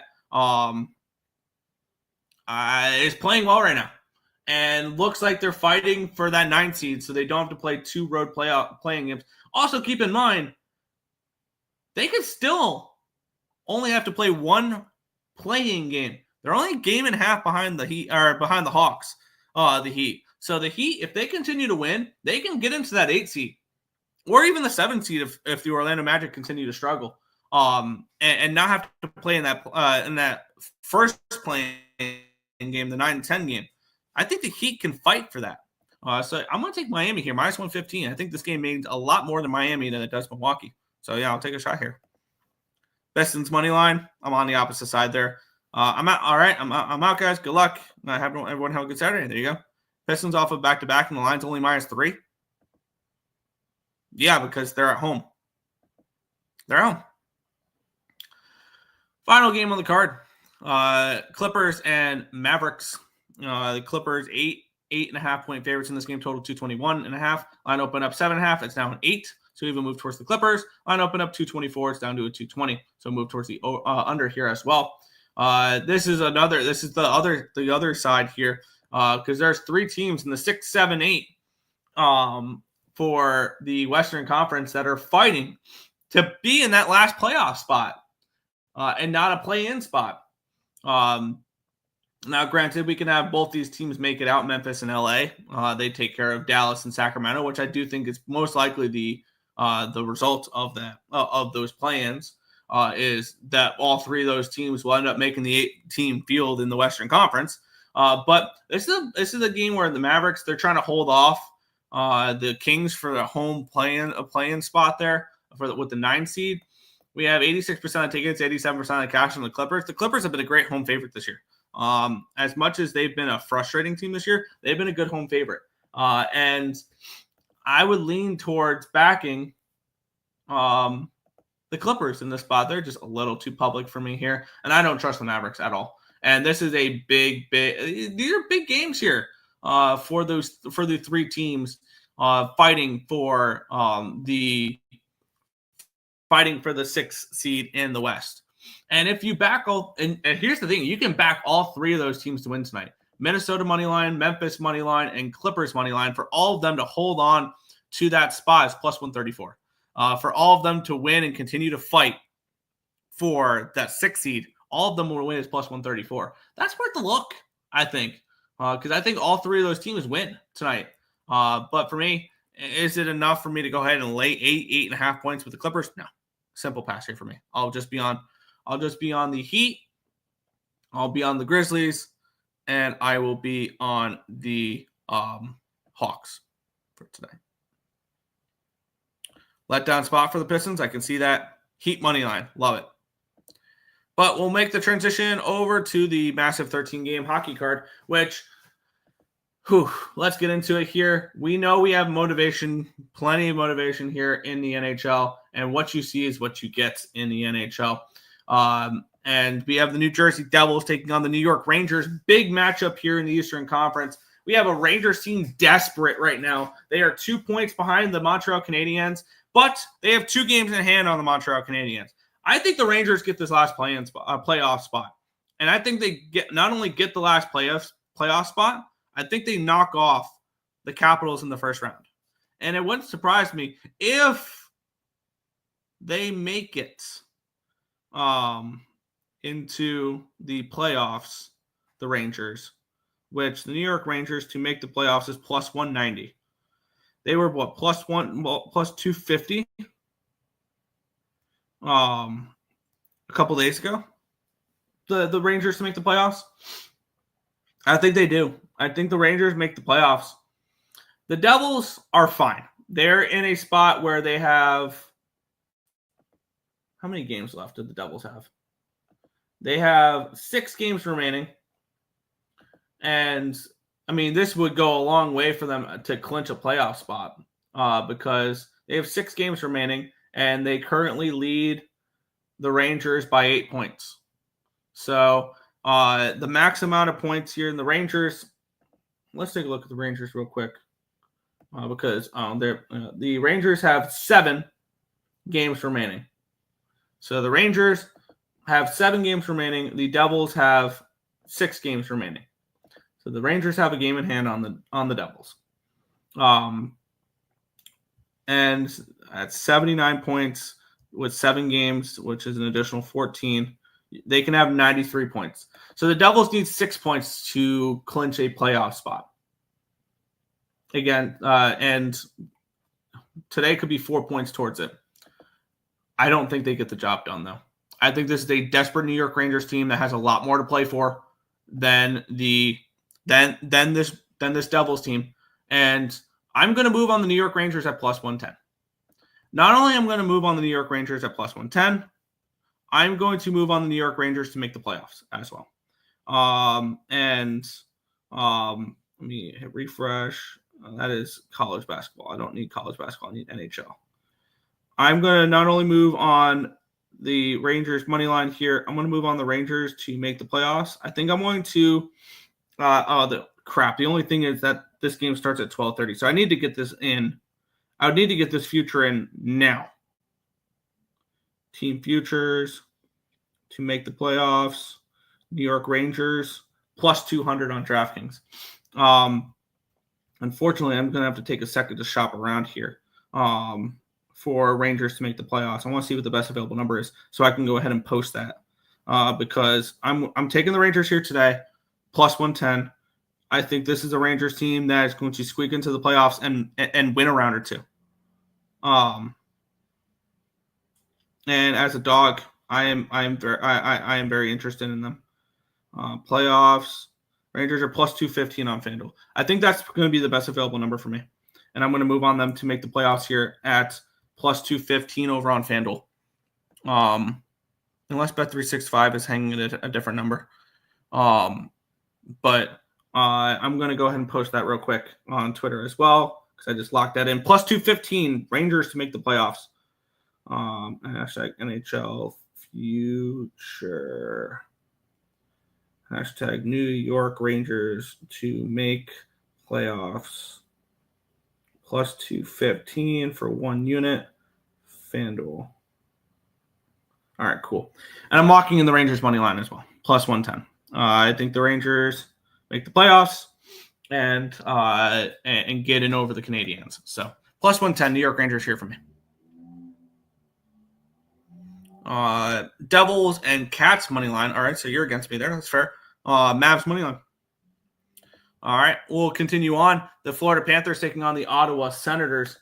We have the Panthers minus 130, total of 5.5 in this game. Let's take a look at the matchup here in this one. Where when we look at this matchup, the Panthers don't care right now. They don't. And they've kind of showed it. 3 straight losses against Montreal, Toronto. And the way you look at the Florida Panthers is, and I believe Paul Maurice has come out and said this, they don't care who they play in the first round. They think they can beat anybody in the first round. And it's not a concern to them. And on the flip side, we have an Ottawa team. How much do they really have to play for is the question as well. Because this is an Ottawa team that feels pretty locked into their playoff spot. Granted, they haven't clinched anything yet, but they feel pretty safe into their spot as well. So, yeah, they haven't clinched anything yet, but they've got 86 points, 75 games played. They're 7 points up on the Rangers with no games in hand. So this feels like the Ottawa Senators have made the playoffs already. Now, not officially. But the question is, do they continue to play well? They're coming in off of a nice win against the Tampa Bay Lightning in their last game. I think ultimately this is a stay-off spot, but I can only look at Ottawa in this game. Ottawa has a lot more to play for. They still got to clinch the playoff spot. I believe Florida with a win locks in their playoff spot because the Rangers, the best they can do is 93 points. And the Panthers with the win would be at 94. So they would lock in their playoff spot with a win in that game, in their next game there. So it's not a game I'm going to get involved with, but maybe this is a game that Florida tries and then they get the win and then they kind of coast the rest of the games once they clinch their playoff spot. But yeah, under, I could see an under. I can. We'll move on. The Pittsburgh Penguins taking on the Dallas Stars. The Dallas Stars have something to play for right now if they want. Because I think that Central Division's well within reach. And I think the President's Trophy is within reach for them as well. Granted, the Capitals did win again. So the Capitals are at 107 points in 76 games played. They're 3 points behind the Capitals with a game in hand. They're 4 points behind the Jets with a game in hand. And the Dallas Stars are playing like one of the best teams in hockey right now. Because they're coming in off of their 7th consecutive win. They're coming in playing really well. Granted, they've played Nashville, Seattle, Calgary, a desperate Calgary team, a Edmonton team with no Leon Draisaitl, Connor McDavid, a Minnesota Wild team with no Kaprizov or Eric Snack. So, yeah, you can, and then the Philadelphia Flyers who've been out for a while. On the flip side, we have the Pittsburgh Penguins who are playing tough. They tied it up late against the Blues, forced overtime in that game. And that was kind of interesting there. This is a scrappy Pens team, but do we really want to step in front of the Stars right now? This is Stars puck line or no bet. It's just I'm not getting enough risk reward, I think, because the Stars puck line is even money on ESPN Bet or at MGM. I think that's not enough for me to get involved. Maybe it's just a Dallas team total over, which the Dallas team total over is 3.5 at -140. So once again, nothing I'm going to get involved with. This feels like Stars or no bet though. Stars puck line for them to continue winning and playing well heading into the playoffs, which we very well could see. We could very well see this Dallas Stars team win the President's Trophy and get potentially the Wild in the first round. That'd be interesting. But for me, in this game, not getting involved. I'd be puck lining the Stars for no bet in this one. Pens money line, Bees money line. Good luck. We'll move on. We have the Canucks taking on the Ducks. We have the Canucks -180 favorites in this game, total 5.5. And you know my mantra with going down the stretch here is I want to back teams that are desperate for the playoffs. I do. And I mean, look at this Vancouver team. They're kind of desperate for the playoffs, right? Oh, kind of. They're 8 points behind the Minnesota Wild with 2 games in hand on the Wild. The Wild are at risk now of missing the playoffs completely. And they have a big game, I believe, tomorrow. Do they play tomorrow? I believe it's tomorrow against the Calgary Flames, if I remember right. Not tomorrow. No, they play Dallas tomorrow. Oh, boy. They play Calgary on Tuesday. Right? No, they play Calgary on Wednesday? No. When do they play Calgary? I thought they played Calgary sooner than that. Never mind. This is a big game for the Canucks. Not a big game. I mean, they're 8 points out. This is a must-win. I mean, you look at they have 7 games remaining. The Vancouver Canucks. They're at 81 points. So they win out. They win 7 games in a row. They have 95 points. Which they would need the Wild to struggle throughout their last 5 games. They would need they would need basically the Wild to struggle, the Flames to struggle also a little bit in their last 5 games. They have no games in hand on the Flames. They're 3 points behind the Flames. They have 2 games in hand on the Wild, 2 games in hand on the Blues. But they are 8 points behind the Wild and 10 points behind the Blues. I don't see them catching either of them. Has this Canucks team given up? They've lost 3 in a row. They're off a bad shutout loss against the Seattle Kraken. On the flip side, this Ducks team's been scrappy. They've been very scrappy. Is this a spot where this is Ducks or no bet? As much as I would want to back a desperate team, the Vancouver Canucks are not a team that's desperate enough for me to want to back. Because I feel like the Canucks know their season's kind of over. We're getting so close to that plus 170 for them to miss the playoffs that we timed up so well. We could have gotten slightly better price from that, but we timed that up really well, and then they collapsed from there. It'd be Ducks or no bet here for me. It'd be Ducks or no bet, but it's no bet. I'm not going to fire away on a bunch of games though today. That's one thing I will say. Kings and Reg, Nucks and Reg. Interesting. The Kings are against the Oilers. Interesting. Under 6.5. Friday. Okay, Friday. Thank you. Stars smash.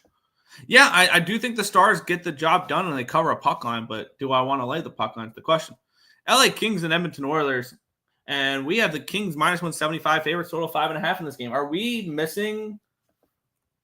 We're missing Draisaitl, aren't we, in this game? Are we missing McDavid as well? Are we still missing those players? Because I want nothing to do with the Oilers if that's the case. And we know the Kings. The Kings, this is super important that they get the home ice advantage. Super important. And they are currently 2 points ahead of the Oilers with no games in hand. The Oilers need this game in regulation to tie the Kings. If the Kings win this game in reg, it feels like that is all she wrote. And actually, it's not. This because the Kings can very well pass the Golden Knights. The Kings are 3 points behind VGK with no games in hand. So kind of interesting there. Edmonton's won 3 in a row. They beat VGK. They beat San Jose. They beat Vancouver. They get Anaheim after this. And Draisaitl is going to miss this game. And McDavid is going to miss this game. Do the Oilers care? That's the question. Do the Oilers care? Because they are 9 points in front of the Flames. So there are no risk of being passed by the Flames. They're without their top 2 players. This means a lot more to the Kings than it does to the Oilers. A lot more. The Kings at home this year are 28-4-4. How important is it to the Kings that they start the playoffs at Crypto.com Arena? It's the difference between them winning a round and losing a round. They have no chance, the LA Kings, if they have to start the playoffs on the road, especially in Edmonton. If they lose this game in regulation, the Kings, and the Oilers end up passing the Kings and taking that 2 seed, and we get LA and Edmonton game 1 at Rogers Place in Edmonton, the Kings are fucked. Pretty plain and simple. The Kings need this game. The Oilers don't. I think the Kings win and cover this puck line. Minus 170, plus 160. I think the Kings minus 1 is the play in this game. The more and more I talk this out. And it's minus 104. Sign me up. Kings minus 1 for me here in this game. Minus 104 in this spot. It's a desperate Kings team that knows the importance of home ice advantage in the playoffs here. And I think they get the win in this spot. And they really widen their lead on the Oilers. Then they start to flirt with that Pacific Crown. Steal away from the Vegas Golden Knights potentially. If we can get Knights Oilers in the first round, it'd be so much fun. So yeah, Kings for me. Kings minus 1, minus 104. Stuck to college hoops and MLB today. Fair. Actually, do have a puck line Stars. Yep, there you go. I really want Fraser Minton anytime goal. What about the over? The over is tough to trust with no McDavid, no Draisaitl for me. And looking at this game, I could see this game finish 4-1 Kings. I think if you like the over, you like the team total over with the Kings. Robertson anytime goal, Stars money line. Fair. Motivation, good call. Yeah. That's what's so important at this time of the season. Motivation. More than anything, it's motivation. Talk about motivation. Let's talk about the Tampa Bay Lightning. Minus 195, total 6.5 in this game. Is this a motivation spot for the Lightning? The Lightning are currently 3 points behind the Leafs for the Atlantic Division title. And I do think that the Lightning can still win the Atlantic. Did that loss in the last game hurt? Absolutely it did. Absolutely did. Because I have 5-1 on the Lightning to win the Atlantic this year. And they're coming off that loss, which snapped a 4-game winning streak for them. They outplayed the Ottawa Senators in that game. They outshot them 32-19. On the flip side, the Buffalo Sabres, they're coming in feeling good, fat and sassy. Their last game, though, was on April 1st. So their last game was 4 days ago. So this is a well-rested Sabres team that is feeling good about back-to-back wins and 5 of the last 6 wins.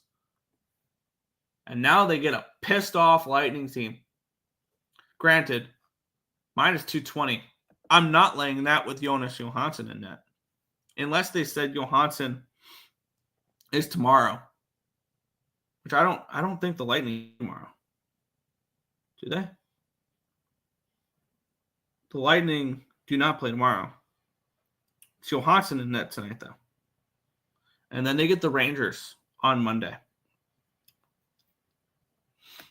This is a big game. I think the Lightning take care of business, but I don't want to lay a puck line here. I could see this going to overtime. I could see this being a close game, and I don't want to lay a puck on it, especially in Buffalo. Sabres have played really well at home as of late, and I don't really want to mess with that. So this is a no play here for me. I think Tampa's a little too expensive, but I would lean in that direction. Draw straight up and draw both same game parlay. Love that. Yeah, that's probably it. Yeah, I thought I saw Johansson confirmed. Me too. Over in TNT Tage Thompson, you know the thing. Yeah. We'll continue on. We have 7 games remaining, and I probably need to move a little faster, but it is what it is. The Colorado Avalanche and the St. Louis Blues. You guys already know where I'm going with this one here. We've been on the Blues the last 11 games. Have we pushed on some -1s and lost some puck line? Yeah. But am I going to get off the Blues train just because I've pushed a couple and all that? No. Give me St. Louis plus 115 in this game, especially as a home dog in this spot. And talk about motivation. The Blues still have motivation. They're not out of the woods yet.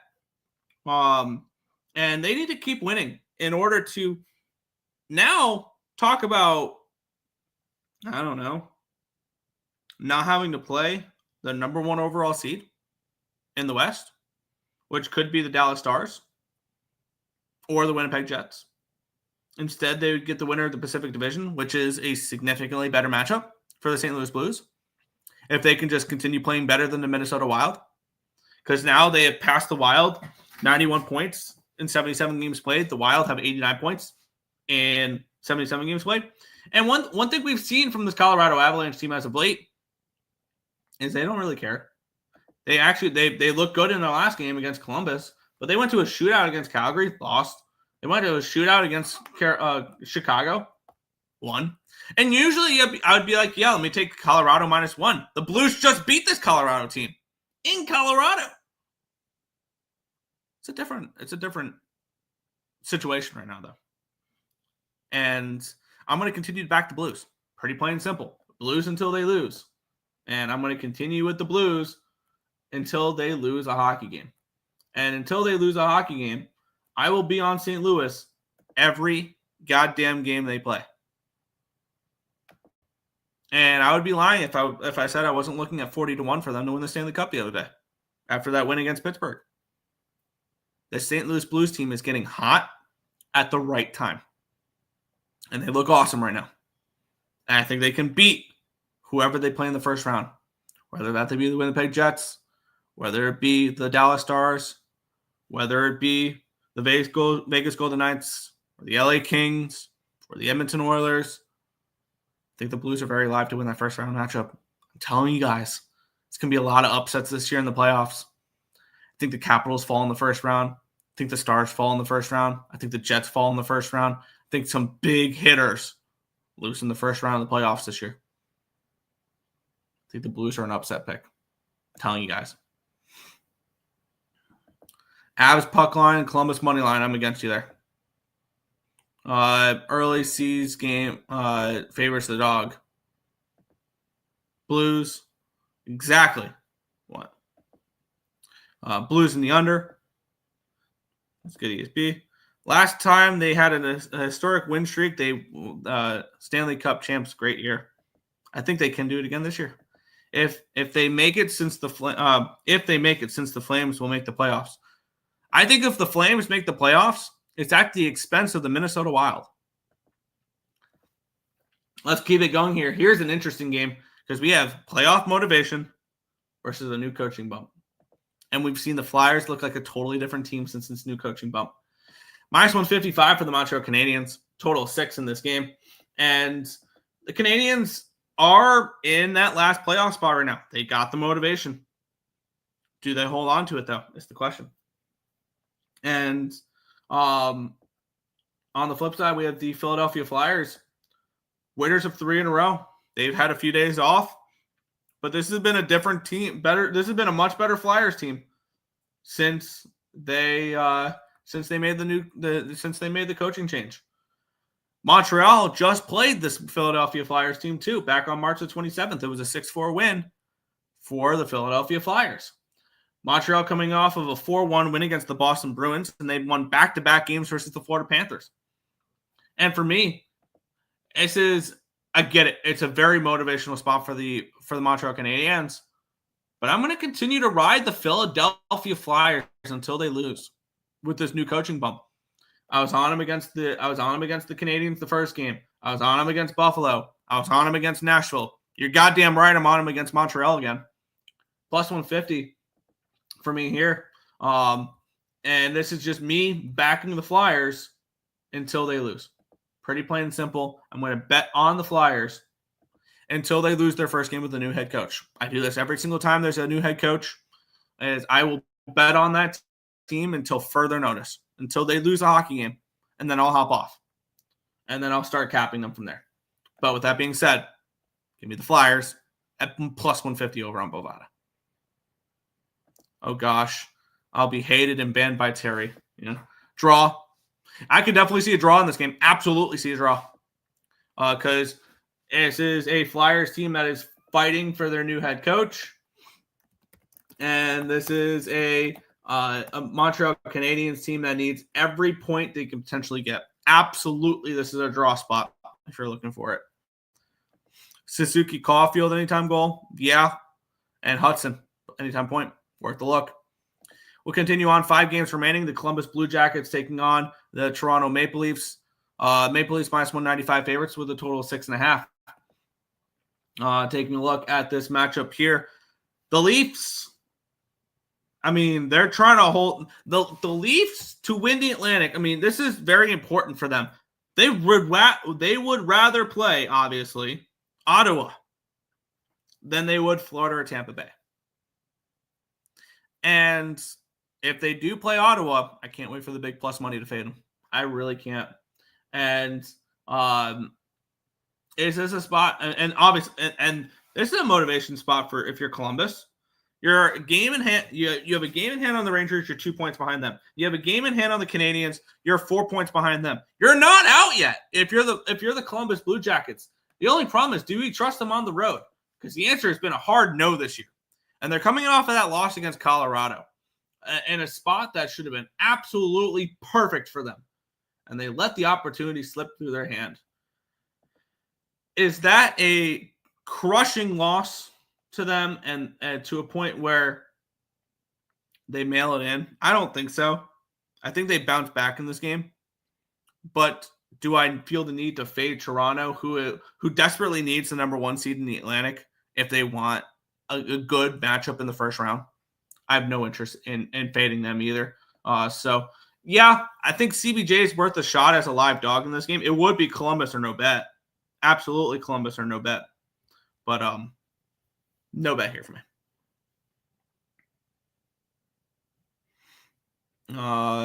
+155, great value, even on the puck line, +1.5. There you go.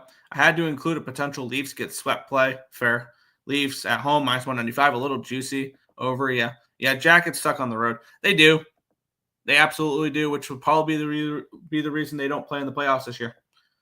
We'll move on to Utah Hockey Club taking on the Winnipeg Jets, minus 130 for the Jets, total of 5.5. Utah's done. They are now 9 points behind the Wild, and they do have a game in hand on the Wild, but the Wild are not going to fall that much. Not only does Utah need to catch Minnesota, they would also need to catch Calgary and Vancouver as well.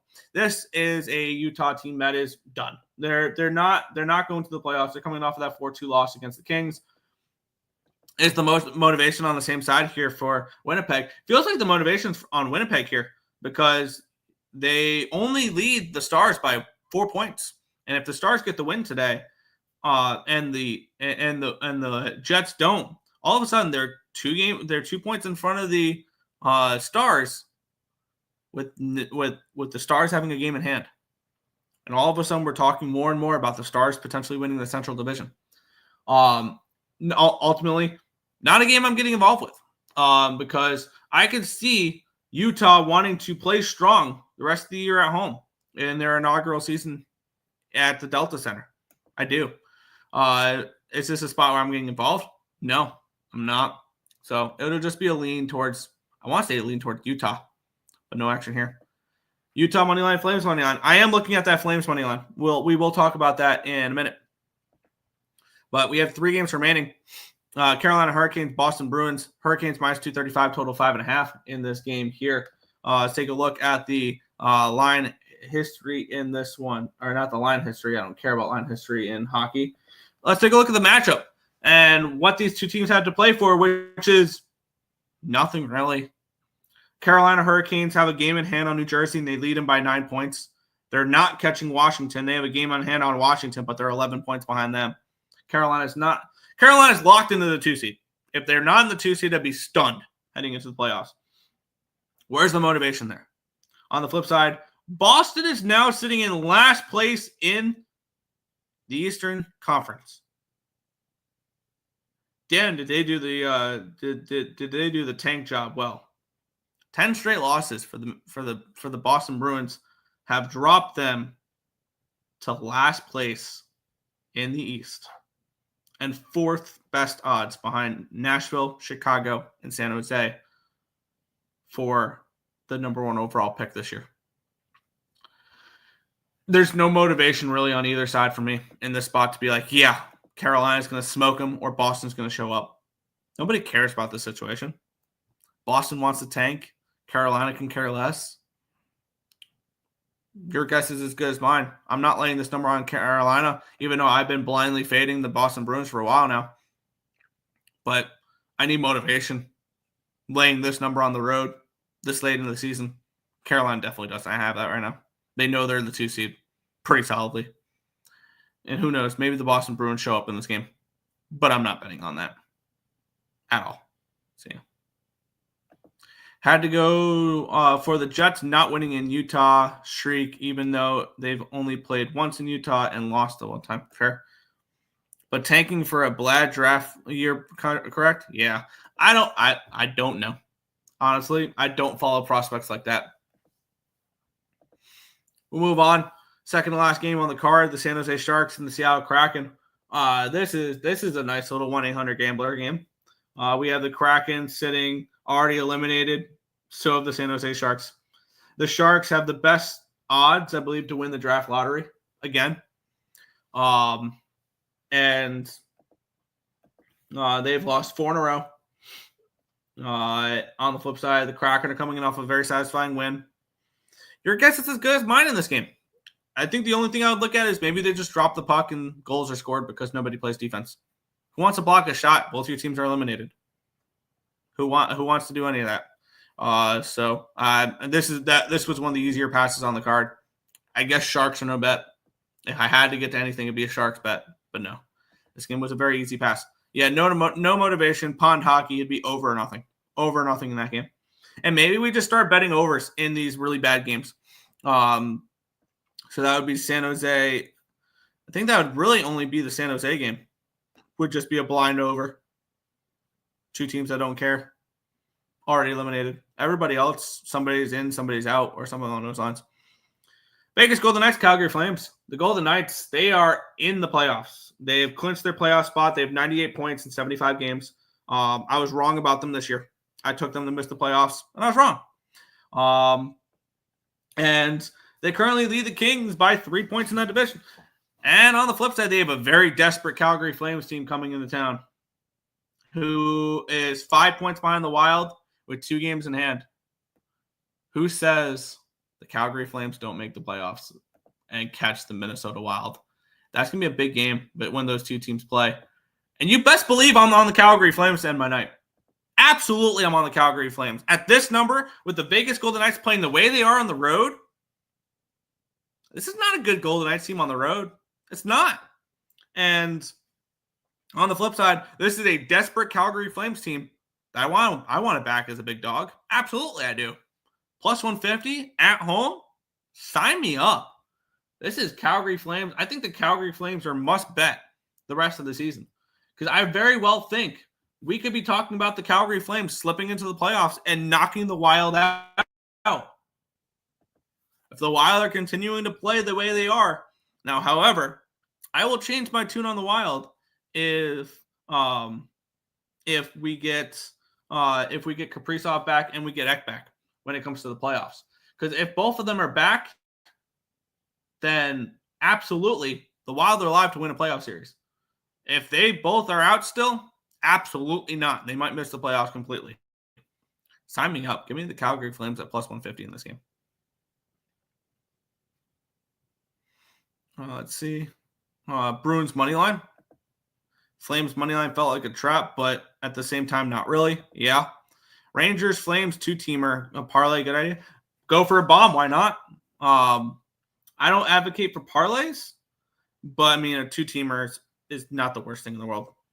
Flame on. Get an aerosol can with a lighter and say flame on. I'm joking. There you go. But that is everything for today's card. If you guys have not already, hit that thumbs up button, subscribe to the channel, turn on post notifications so you guys are notified each and every time we are live here at ESB, which is every single morning, anywhere between 10 and 11 a.m. Eastern Standard Time for the Earle Sports Bet Show.